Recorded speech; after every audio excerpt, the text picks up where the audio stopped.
Hello, everybody. It's Michael Whitehouse, the founder and chairman of Conference21, also known as the guy who knows a guy. That's me, knows the guy who knows a guy, not Conference21. Anyway, welcome to the weekly round table. This is one of my favorite times of the week because I get to bring one, two, and sometimes three of our fantastic speaker guests from Conference21 onto this show to share some of their insights. And I got to tell you, I am not the same person I was back in November, and I credit these shows as part of that because I spend an hour or two a week with some amazing people who work on all kinds of fields of mindset and business and very successful people. It's great people to be around, and the purpose of this is to share that with you. Speaking of sharing with you, you should get your tickets if you haven't for Conference21, which is coming up this next week, so a week from today. Still only $21, gives you access to 47 speakers and all the recordings of all those speakers. Plus, you get the recordings of the speakers from the February event. Most of those are still up as well. So $21, that is quite a deal. So enough about me and our conference. Let us introduce you to our guests today. We have Kristi Sullivan and Christine Rose. I did not intentionally put the names together. The universe just aligns things on this show. So we'll first go around the table and have them introduce themselves, and then we'll talk about our topics. So Kristi, go ahead and share who you are and why you're awesome. Oh, thanks so much, Michael.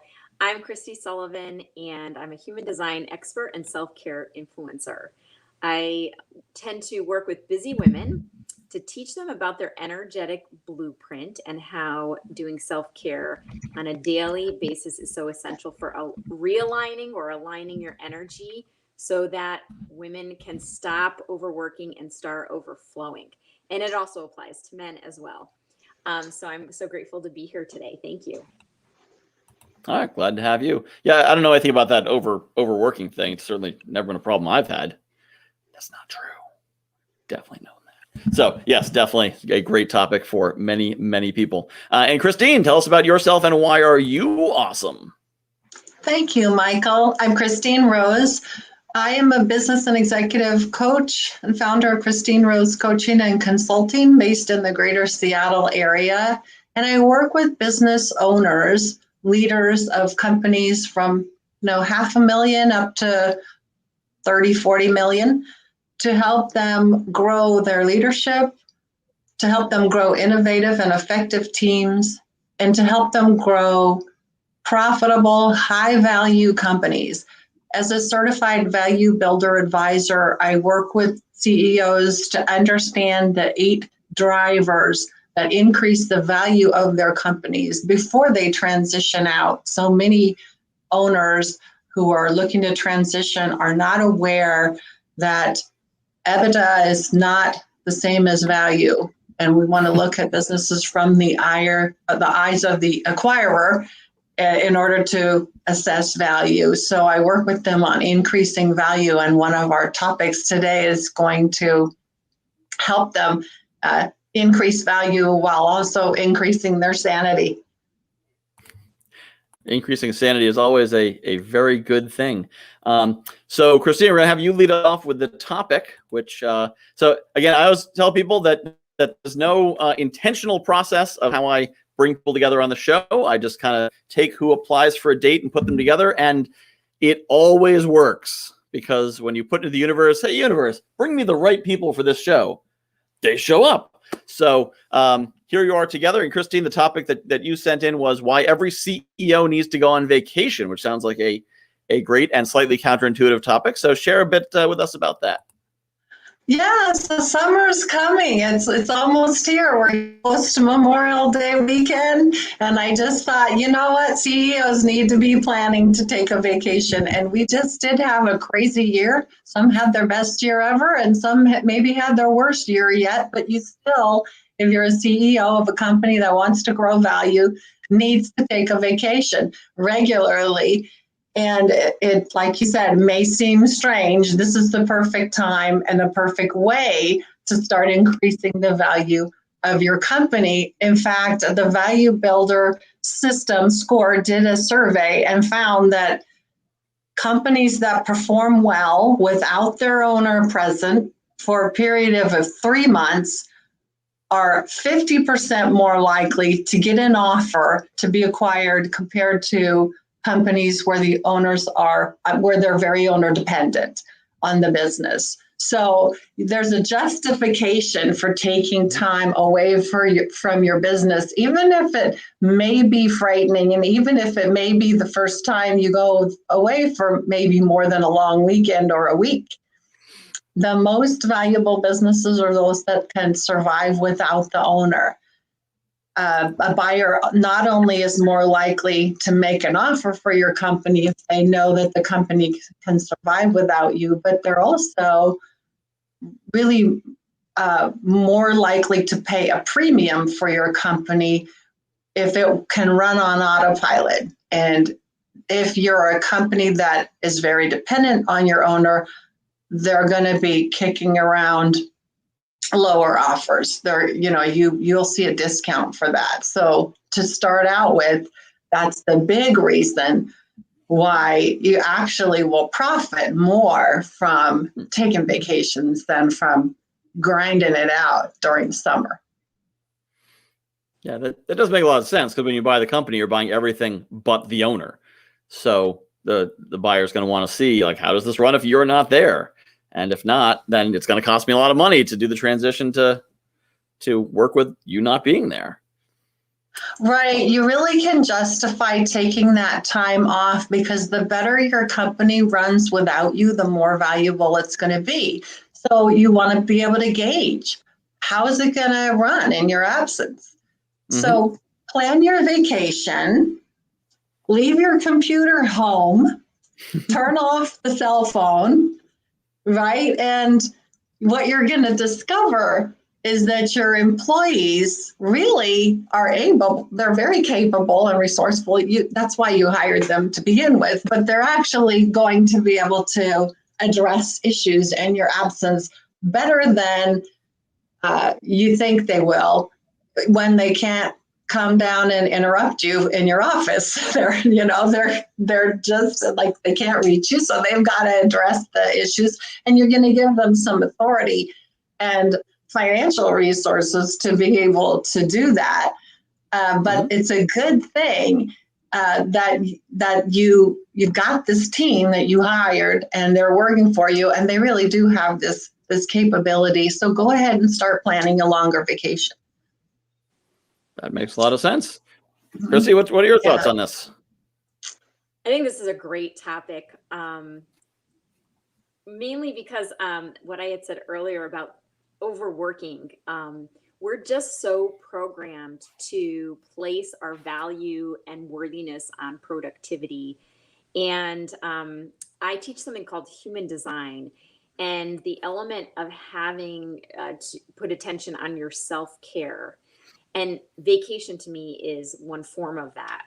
It really allows energy in your life to flow in a much better way. So I love that this practical connection to productivity and even the sale of a company is tied to this idea of taking that break, unplugging, because you have a certain energy and it affects everyone that you're around, whether it be your family or your coworkers or company. And when you take something like a vacation, it's not only that the company can run on its own, but it also allows that person to just be in a state of doing what they love. I heard recently, even going on vacation, it opens up ideas for creativity, new ideas, business ideas to flow, because you're out of your element, right?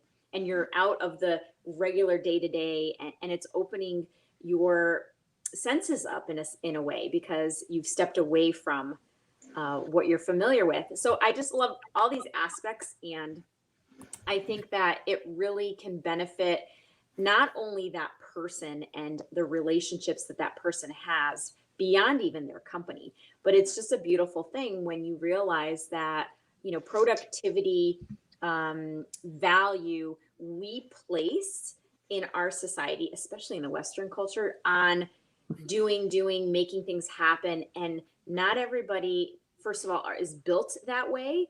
And second of all, when you realize that everyone has to do some self-care and needs to do some of this energy maintenance in a sense, I think it's just going to benefit have a ripple effect, a benefit beyond just the person. So on top of Michael and Kristi, on top of the health benefits and your just the benefits to your well-being, you actually will profit from taking time off.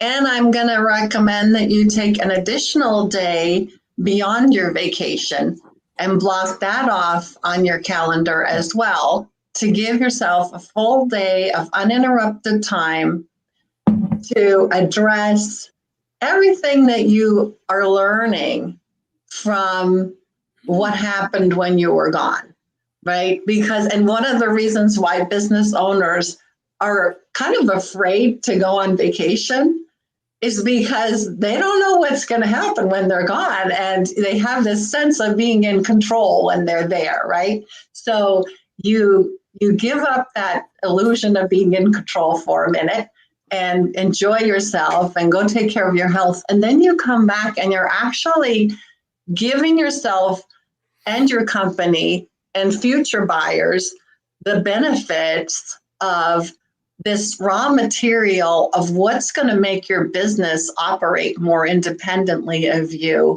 And that is going to increase its value.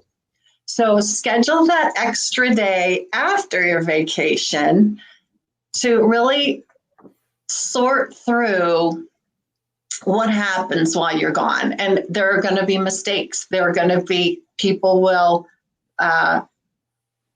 have errors or have bottlenecks, or there are going to be some projects that didn't go as fast as you want them to go. Well, there'll be something. So kind of figure out what are the mistakes and where's there a right and wrong answer, right? And how do we address those things that really get stalled when you're not there to give the feedback?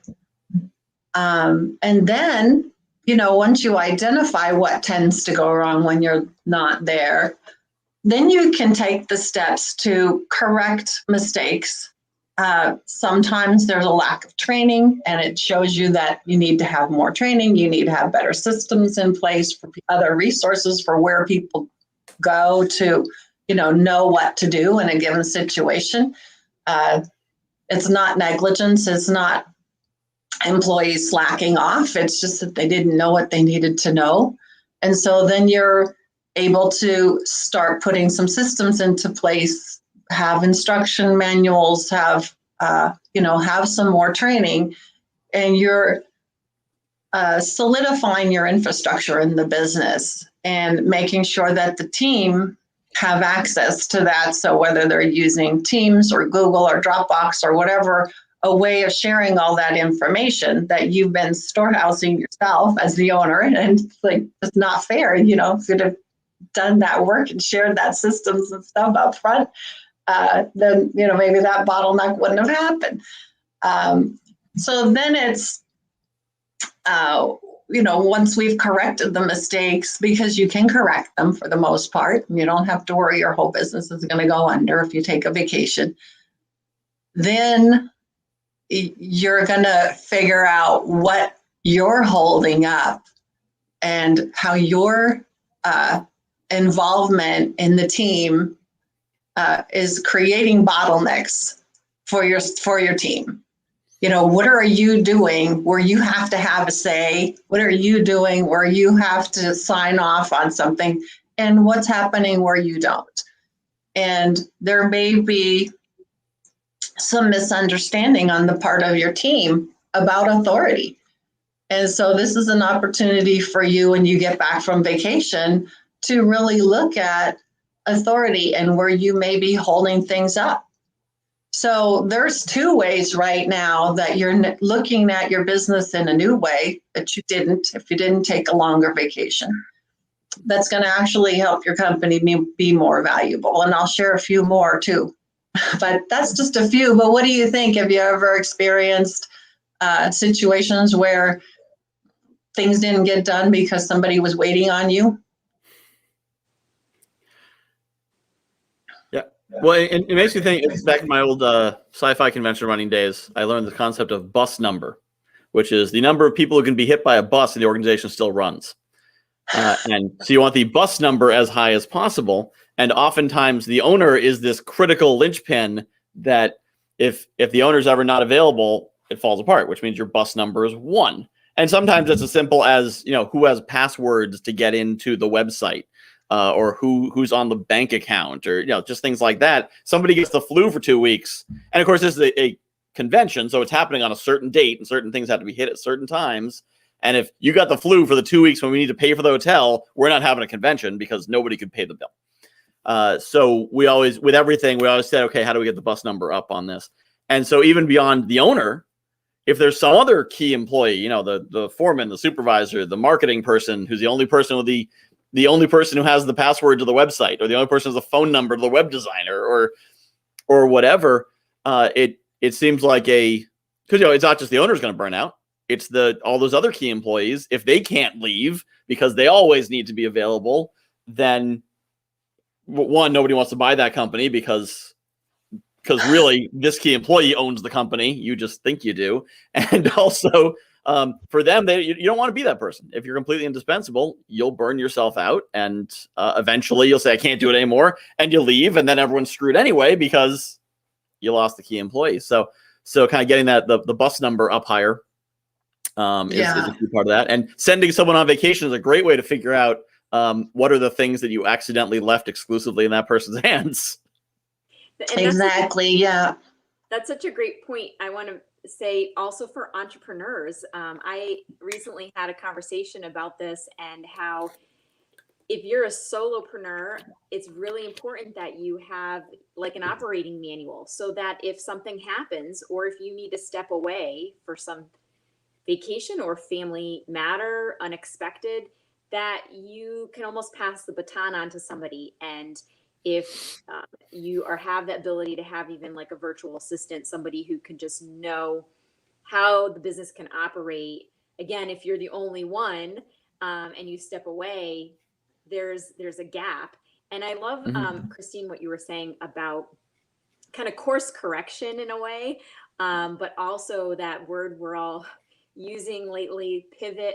It helps the growth of the people as well as the company when you're able to make the changes to benefit everyone. Because if you're just doing the same business as you have been, whether you're a company or entrepreneur, and not evolving, then you're not having that growth opportunity and the ability to even thrive.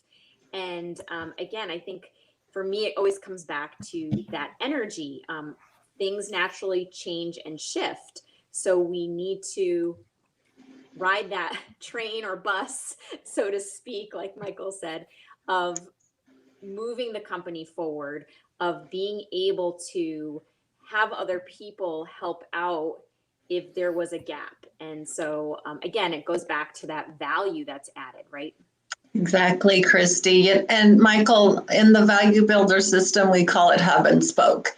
Do you have to go back to the hub in order for things to happen on the outside as the wheel keeps going? So, and Kristi, you'd mentioned that systems and procedures, if you have a system set in place, if you have a set of rules and procedures, and if that's known to other people outside you, yes, there's going to be some interpretation going on, and you can align on that. But if there's a general set of rules to follow for employees, you might find out what's missing in the system by going on vacation. And that's going to make your company more valuable when you have those systems in place. Or there may be authorizations that are missing where, somebody, could carry out something because they're perfectly skilled and authorized, or perfectly skilled and able to do it and even know the system, but they don't have those authorizations. And then the other one is thinking about things in terms of, as a business owner, you don't want to give away all authority, right? But there are going to be some projects that you're working on in your company where you really need to strategically lead and hold, the promises of those projects and be the person in authority. But there are going to be some projects in your company that are not strategic, and you don't need to by default lead them, and you're leading them. And so they actually are going to find out here's another benefit to going on vacation. You're going to find out when you leave, I need to reassign these projects that got held up that I don't really need to be in charge of anymore. And so you're going to free up your time to lead your company in the way they need you to lead them. So it's going to be a real benefit to you to take that time and just get out of Dodge and go have yourself a good time, relax, de-stress. And then while you're gone, of course you've planned and you've communicated with your employees, or if you're a solopreneur, you've communicated with, your contractors and your customers.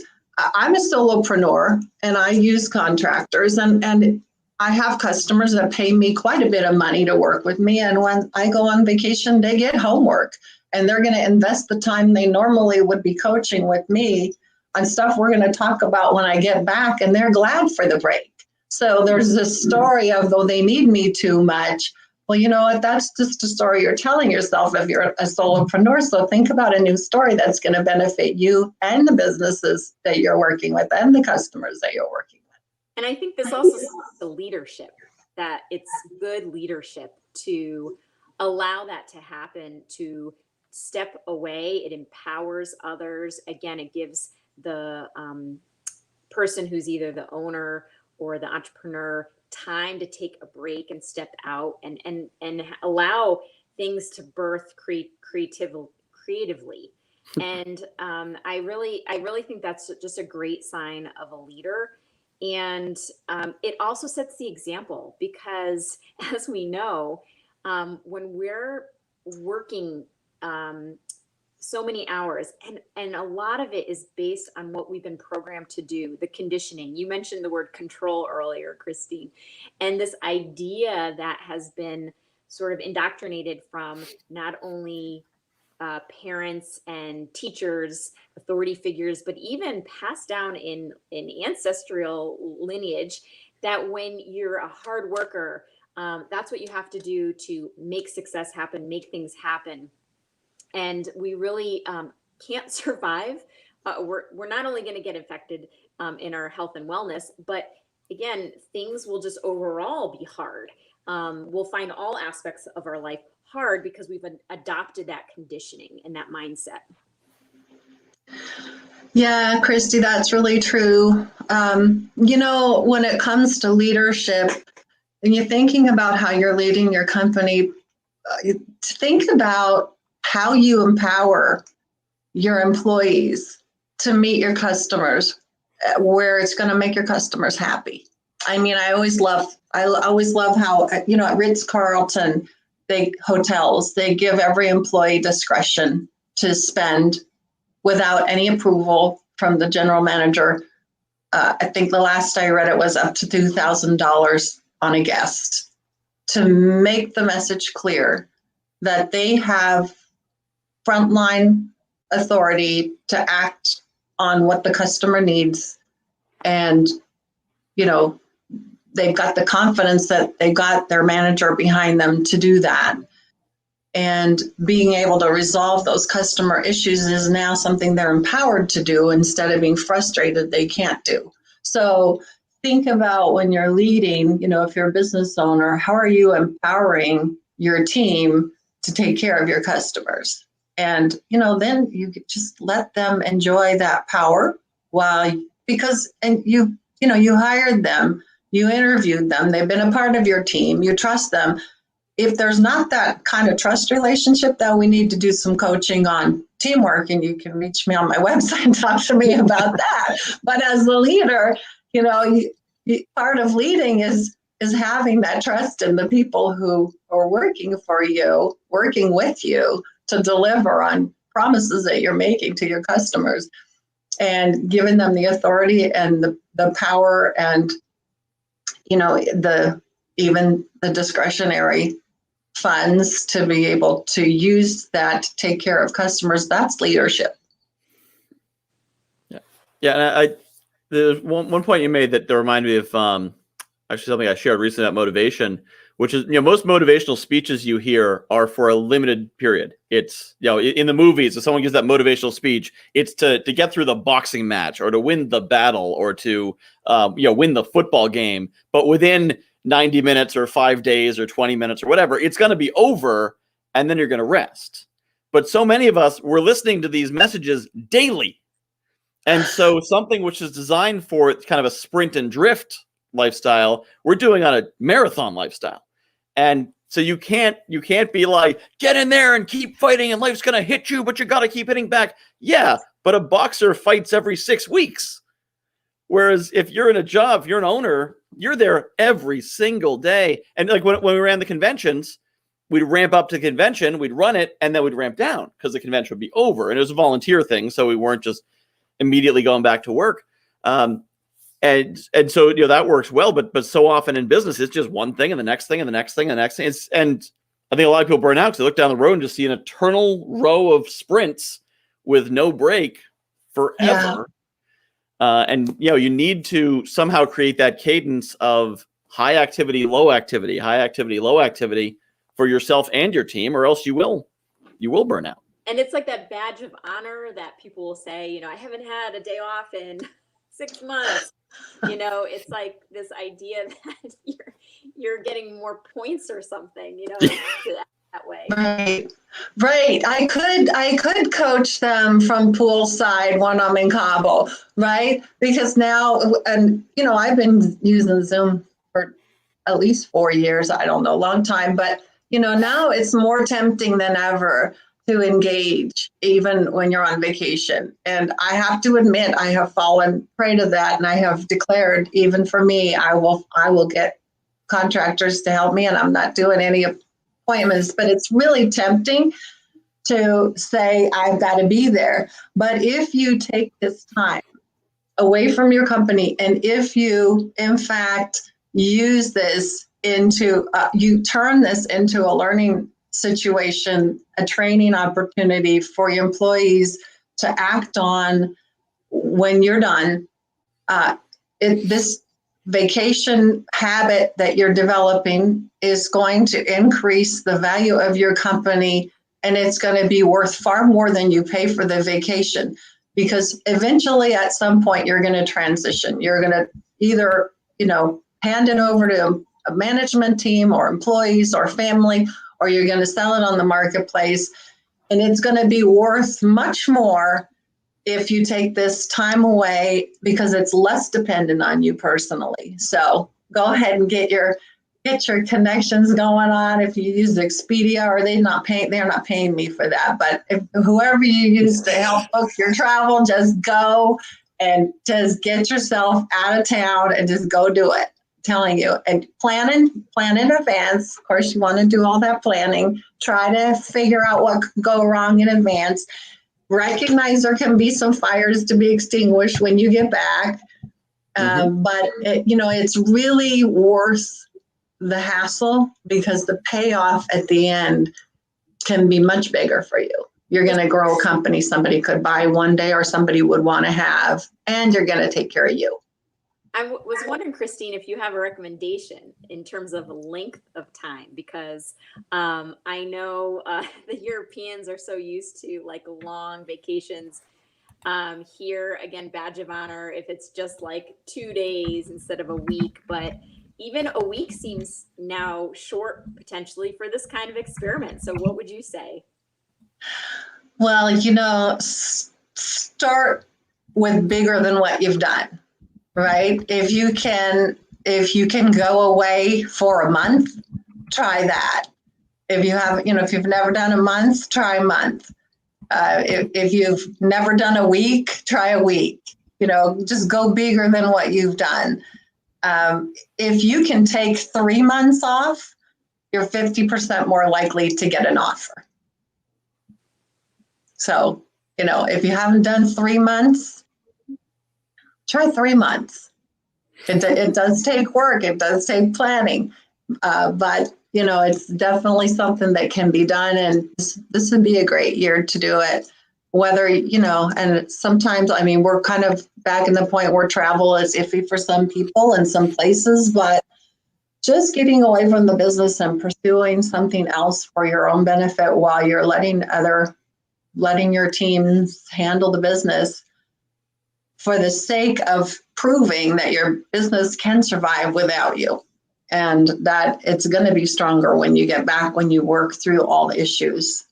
And some industries have like what's called a sabbatical. In the education field, it's not unheard of to take a few months, and someone goes to, say, study something else that can eventually benefit them. But I think you could be taking that vacation, exploring things, coming up with ideas and for your business. And it doesn't have to be just the normal thing that happens in education or whatever other fields. I think the corporate world has to start experiencing it too, for sure.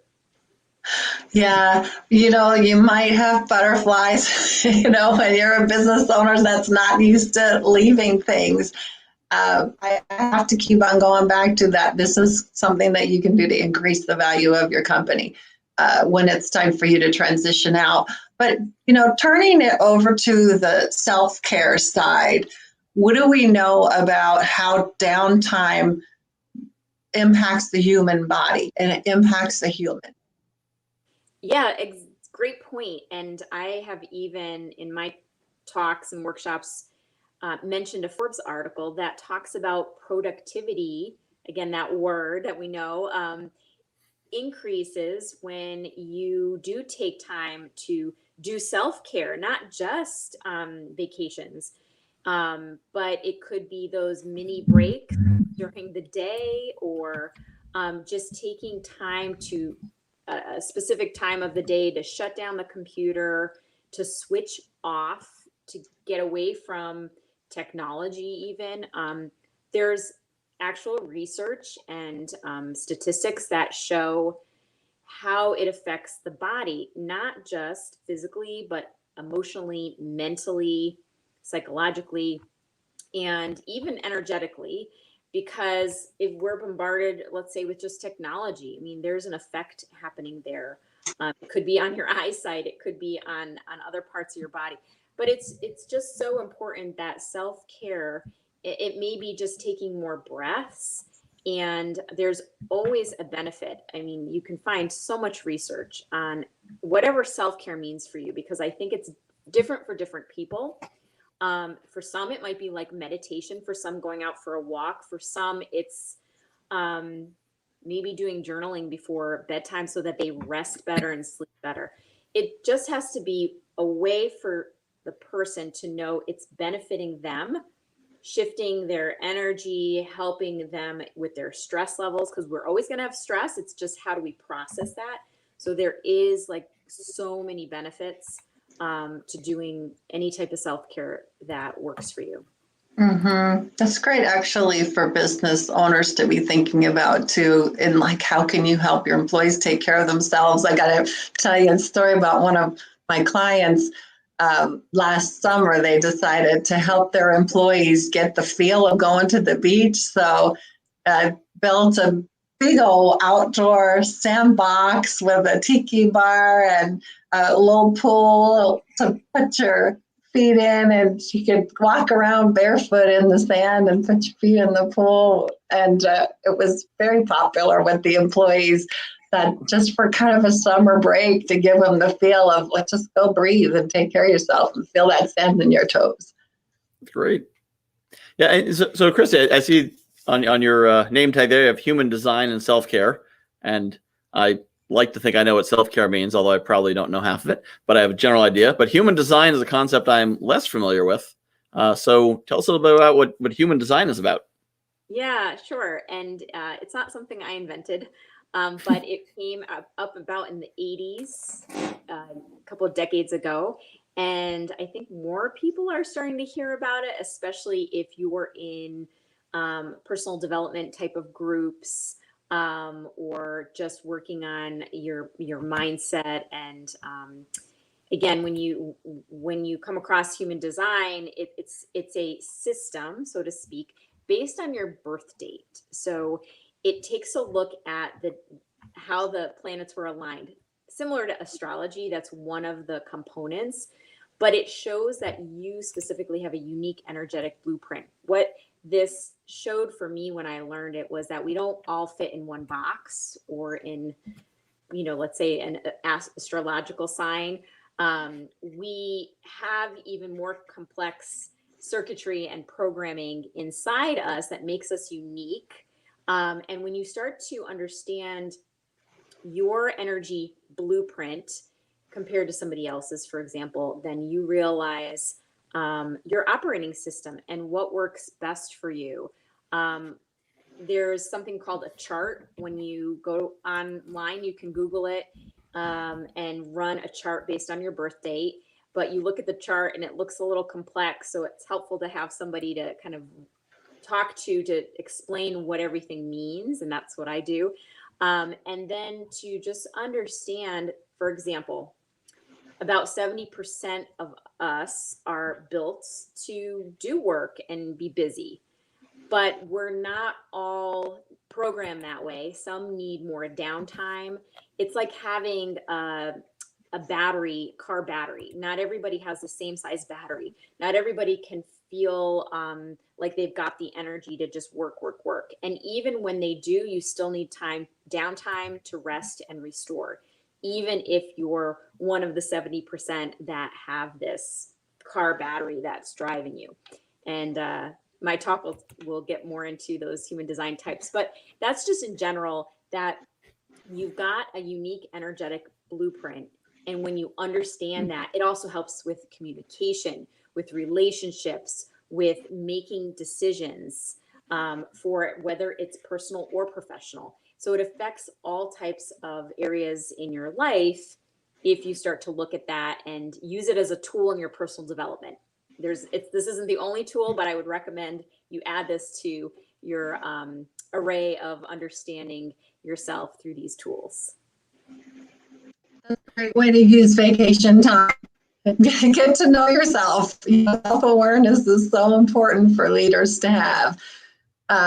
Another tool that you can use on my website is called the Core Values Index, and that helps you understand the core value drivers, or why, kind of why people tend to succeed in certain areas and have other things be hard for them. So that's a tool. But, reach out to Kristi and come to Conference 21, and then you get to hear what is it that makes you unique and special, and go learn about yourself. Use your free time to do that. And I love that you mentioned that tool that you have on your website, Christine, because, for example, there's personality assessments like Myers-Briggs or the core values, which are based on how you answer things, your personality, and also sort of how you were programmed in life. And when you add in the human design component, that's really your blueprint. It's not going to change based on how you were brought up, that environment or nurture aspect. The blueprint is just that sort of base way that you were embodied into this human form. And so it's really interesting when you can use both aspects to get to know yourself, because then that again is another way to become a better leader, become more empowered, and have more success, I think, in your life. And when you know yourself, you can take better care of yourself, because you kind of figure out what you need to do. Like, what is it that's going to nourish me and nurture me? Absolutely. And it's different for everybody.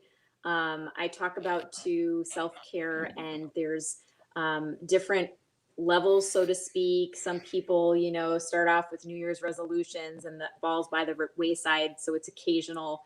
But then there's people who are doing some of the inner work, healing traumas and old wounds and programming again, even like the neuro-linguistic programming. And they're working on that inner part that then will affect the outside as well. So it just helps you to understand what makes you tick, what you need, and what can benefit you specifically.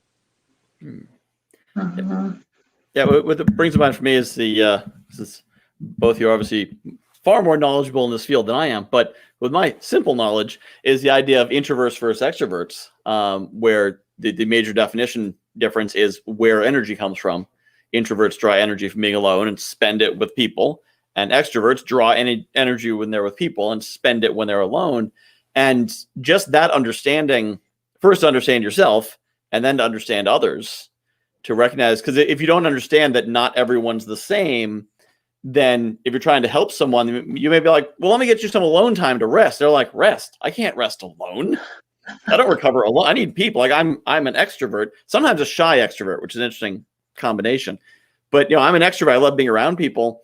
One of the things I find rejuvenating is driving Uber sometimes, because it's a place where, as a shy extrovert, it takes energy to go up and meet people and make those introductions. But if they're just hopping in my car and I'm going to have them 15 minutes and I'm going to chat with them and then up they go and someone else hops in, well, that's just a revolving door of new people to meet and connections to make and new ideas flowing through. So an introvert, that would be a nightmare. I'd be like, oh my God, a new person every 15 minutes. Whereas me, I'm like, yeah, bring them through. And so, knowing what fills your battery, charges your battery, and then knowing what drains your battery is extremely important.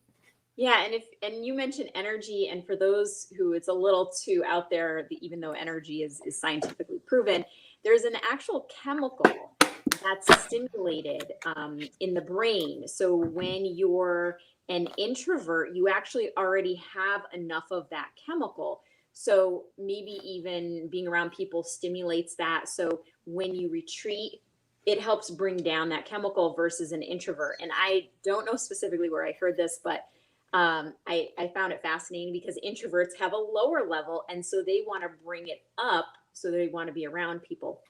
In the human design concept, the idea is that we take on other people's energy, and certain types, it's too much, and they really do need downtime to decompress. And we all know that does happen. Sometimes if you're in a crowded space or maybe a toxic space, you need the time to kind of unload. And this brings it back to the vacation concept, because that's a great way to step out of that, recharge yourself. And that's why it's also so important, whether you're an introvert or extrovert, because you can pick up other people's energy without even realizing it. So a vacation can be really good for recharging yourself. Yeah, as a leader too, you want to be paying attention to your team and how they're doing. And, especially right now, because people are under a great deal of stress still. And if they're, kind of be focusing on whether they're introverts or extroverts, what kind of energy do they bring? How much time do they need to spend on Zoom, right?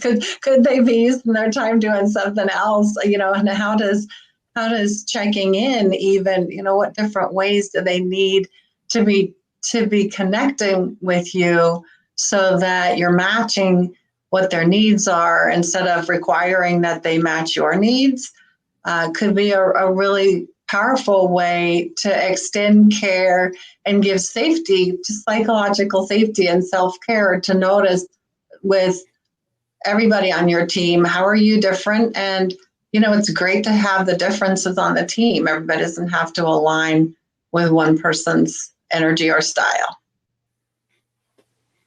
Definitely. That's a great point, because again, everybody is built differently.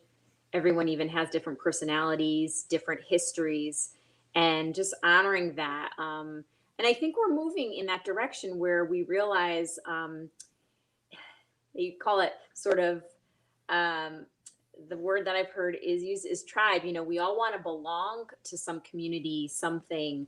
And now we're starting to realize that individually we have our uniqueness. And when we are in a community, that's what helps bring the community up to, again, maybe more productivity, but perhaps just more synergy, more collaboration. So honoring other people's energy and that it's different, and maybe even recognizing, as you said, as a leader, some of your employees might be introverts, some extroverts, some might need more downtime. Some really get burned out and drained if they are working not only 9 to 5, but over that time. I think some of the newer companies are recognizing that and allowing some breaks, playtime, like basketball courts, or other fun aspects. But it's just, let's break the mold. Let's get out of this tradition of that our families for generations have been doing, which is work hard, nose to the grindstone, and just start to become more flexible and more connected to life, and about not so much a balance, but a mix of personal and professional. Yeah, I think leaders are struggling right now with the question of, am I paying my employees for their time, or am I paying my employees for the work they get done for me? And going on vacation will help you to see, that really paying people for the work they're getting done for you is really beneficial to your company. And when you go away, you find out, because you're not there to check and find out how many hours somebody's working. And doing the work from home thing makes it very difficult to monitor employee engagement with time. There are companies that do that with checking in at certain times, but if you're paying for them to, accomplish certain tasks in a given time, how important is the time when you go away and you get a perspective on what's getting done, and are you delivering on your promises? Again, you now can design work to meet the unique needs of your team, and also to deliver what's happening, deliver your promises to your customers. It's definitely something to be thinking about. I think that also goes for entrepreneurs, in the sense that an entrepreneur who steps away would love passive income, this ability to just have something behind the scenes that they've created that's still paying them. And it's not time for money, that concept, that kind of outdated concept, so to speak. Like you said, it's more about getting paid for value, or what the is being created, and so for entrepreneurs, that's definitely passive income, multiple streams of income. So very similar. That concept can apply to even other types of companies that don't have staff. Absolutely, Kristi. Yeah. And there are industries where you don't have to work hours. The money comes in while you're sleeping. What? Because of the work you did up front to set it up. Yeah. I remember when I worked with Best Version Media, they have an open vacation policy. So it's not like you have a certain number of vacation days or hours or whatever. It's you have a job you need to do, and you can take vacations. And if the job gets done, you can take vacations.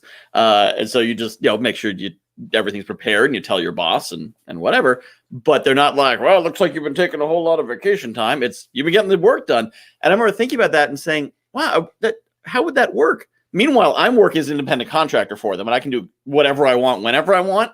And it took me the longest time to connect that and be like, oh, I've got an open vacation policy too, don't I?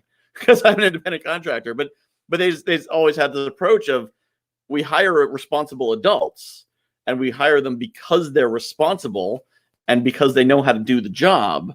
So why are we then telling them you can take this many hours off, and you can be sick this many days, and not that many, be here at this time and not?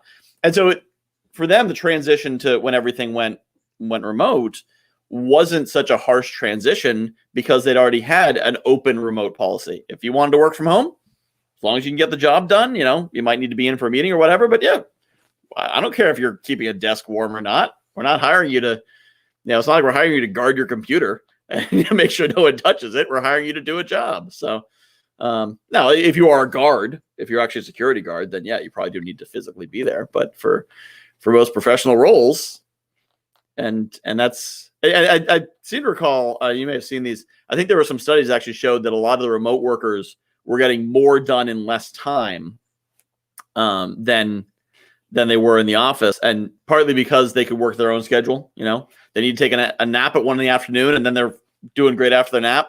Whereas when they're in the office, they don't take their nap, and from 2 o'clock on, they're just staring at the screen. But there's probably a lot of reasons why they become more efficient, get more done when they don't have, coworkers to chat with and coffee breaks to take, and they can just work their own way.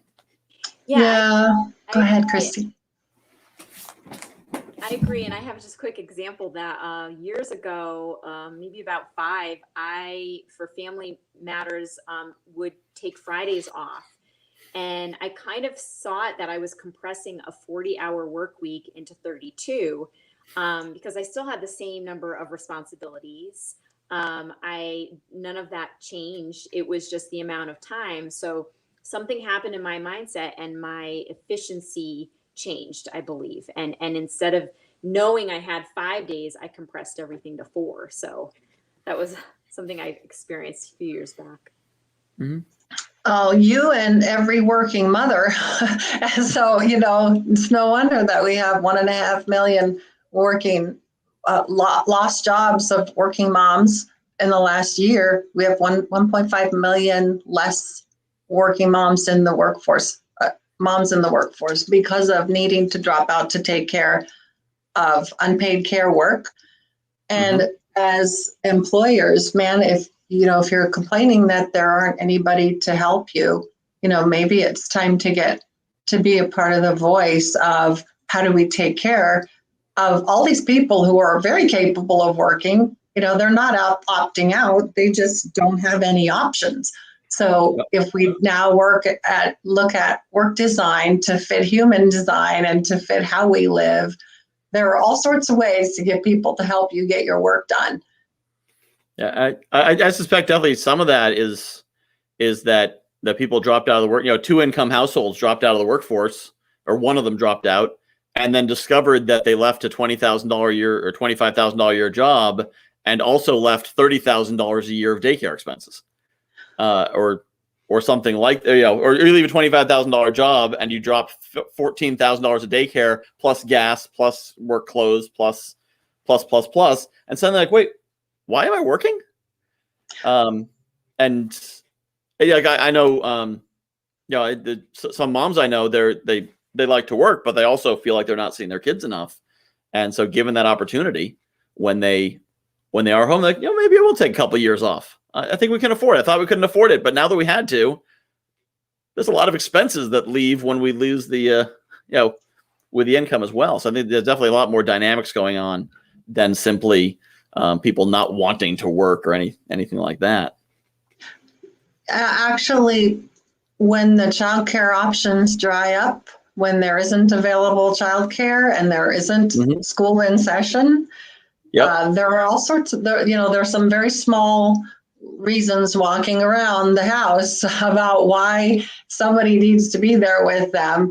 And people have felt forced to leave work because of unpaid care and wish that they could find and spend the money on the child care because they're losing that. If they went from a $70,000 a year job to staying at home, maybe they saved $30,000, but their household income's down $40,000. Pretty significant. So to the employers who are looking for people, don't overlook those moms at home who are trying to get back in. And if they've had a 6-month gap on their resume because they were the ones who, got to take care of the kids, this is the time to make some opportunities happen for them. And we can do it by designing work where people can work remotely.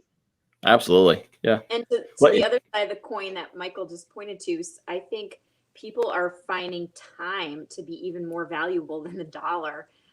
If they can, if they can afford that shift, that time, that they can't get back. It's really amazing how that's changed over the years. Yeah. Well, and of course, and a lot of this is, things that family dynamic is something I hear about more than live because I'm the one in our household that has the flexible lifestyle. Because my wife has a good, steady, solid 9-to-5 job with the benefits, the paycheck, and all that. And I'm the one doing the coaching and the conference running and the this and that. But that also means I'm the one who can drop off our daughter at 8:55 when by that time, my wife has been at the office for 25 minutes, and I'm the one who can pick her up at 4 or 5 or bring her to karate or whatever. And so there is that flexibility. But if there weren't one of us, if both of us had 9 to 5 jobs, one of us would have to be edging in on that. But again, it gets that flexibility that in a lot of these jobs, if somebody works 9 to 4 or 9:15 to 4, they can get as much done as from 9 to 5. It's not, they're not machines, and they don't just sit there, making. Sorry, my lamp just fell over. Oh no! All right, go ahead. But they don't sit there making widgets. With any kind of productive work, you're going to have episodes. I mean, I've seen sometimes when I had a whole morning to work on something, I get 2 or 3 things done, or I'd have half an hour, but I'd have very clear. Okay, I only have half an hour to get everything done today. And so I get more done that half hour than I did in 3 hours because it was focused. Get it done. You definitely get that when. Employers can definitely take advantage of that effect if they give them that flexibility to work that way. There's something also about the human design that shows sort of that energy of some feel a lot more pressure of getting things done, and they work better under pressure.